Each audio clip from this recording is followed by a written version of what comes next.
And Allah subhanahu wa ta'ala also repeats this in a different way. He says in the second juz of Surah Al-Baqarah, Ya ayyuhalladhina amanu ista'inu bis-sabri was-salah, inna Allah ma'as sabirin.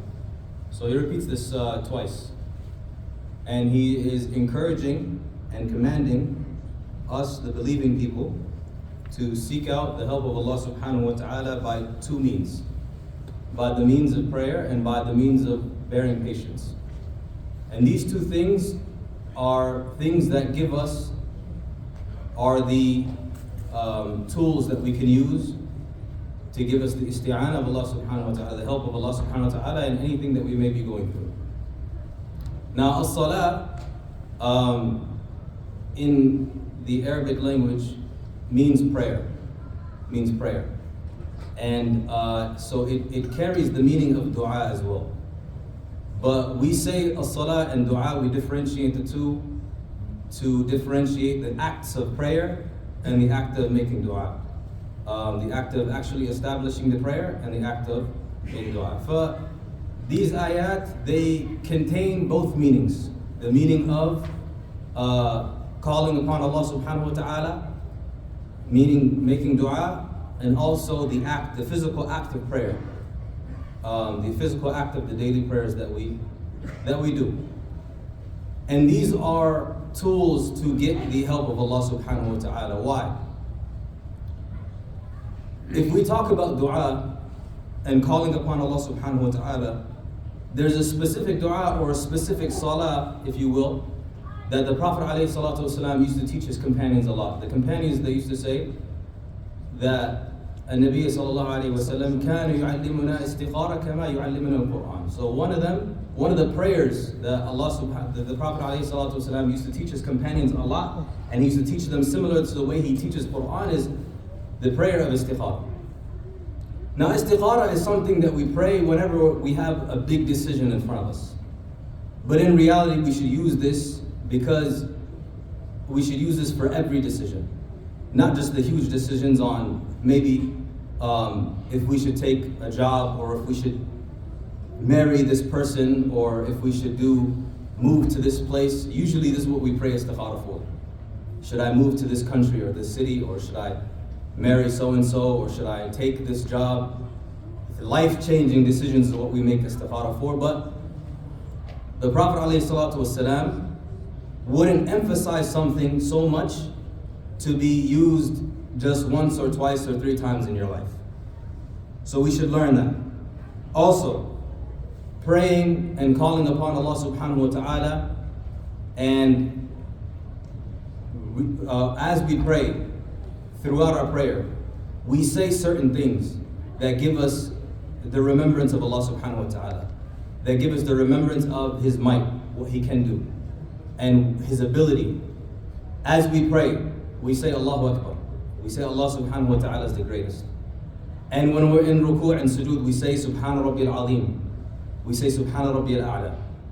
We say glory to Allah subhanahu wa ta'ala, glory be to the Lord that is the most powerful, or the mighty.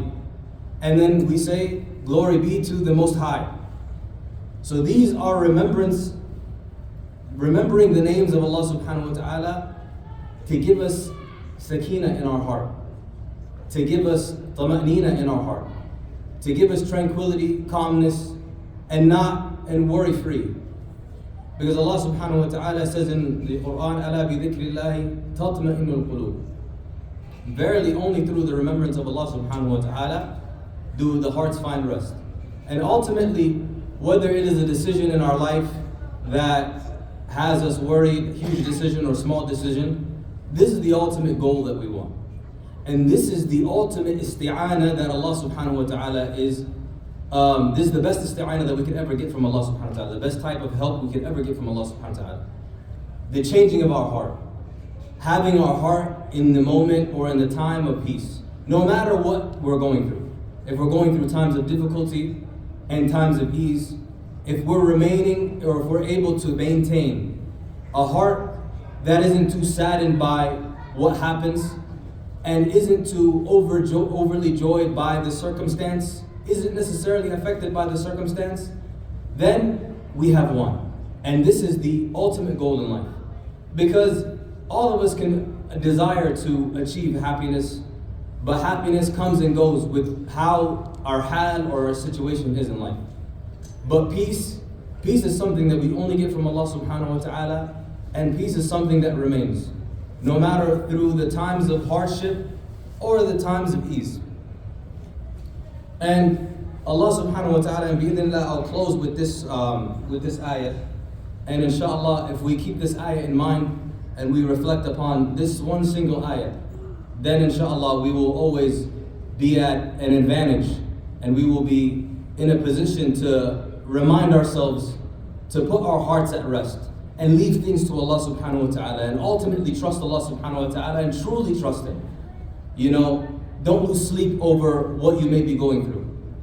Allah subhanahu wa ta'ala says in Surah Al-Hadid, He says, مَا أَصَابَ مِن مُصِيبَةٍ فِي الْأَرْضِ وَلَا فِي أَنفُسِكُمْ إِلَّا فِي كِتَابٍ مِّن قَبْلِ أَن نَّبْرَأَهَا إِنَّ ذَلِكَ عَلَى اللَّهِ يَسِيرٌ لِكَيْ لَا تَأْسَوْا عَلَى مَا فَاتَكُمْ وَلَا تَفْرَحُوا بِمَا آتَاكُمْ.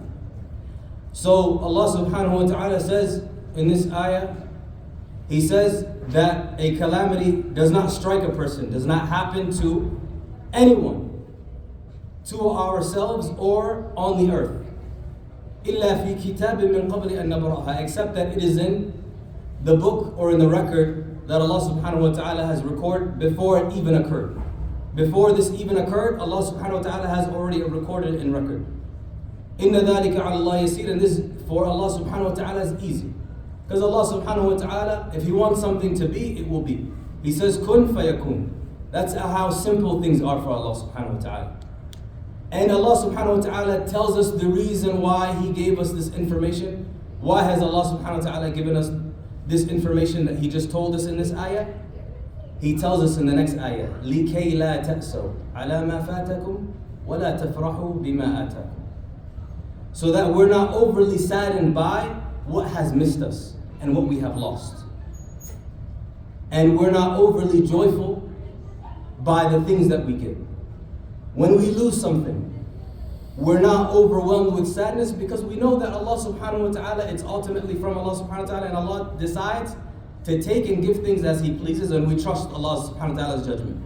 Even if we don't not like the situation that it leaves us in. Allah subhanahu wa ta'ala decides to take your wealth. He decides to take your job. He decides to take a family member from your family. He decides to take a friend from your life. And that person returns back to Allah subhanahu wa ta'ala. Ultimately, Allah subhanahu wa ta'ala owns all of these things, and we don't own them. We don't even own our own nafs. The Prophet ﷺ used to repeatedly say, وَالَّذِي نَفْسِي بِيَدِهِ, by the one who has my soul in his hands. So do we even own our own souls, let alone the souls of other people? This is my friend, my mother, my father, my child. The things, our language sometimes reflects on how we truly believe things and how we truly think about these things. And Allah subhanahu wa ta'ala puts us in life situations sometimes to remind us who ultimately things belong to. And if we remember not to be overly saddened and trust Allah subhanahu wa ta'ala no matter what we have lost, and remember to glorify Him and not to attribute all the credit to yourself whenever you gain something and whenever happiness comes to you, ultimately we will achieve that peace that is everlasting and doesn't change based on situation. And that is the whole purpose of Islam. And that is the whole purpose of as-salah and ad-du'a and everything that Islam gives us. To give us peace of mind and peace of heart, and to know ultimately that everything is in the hands of the Creator.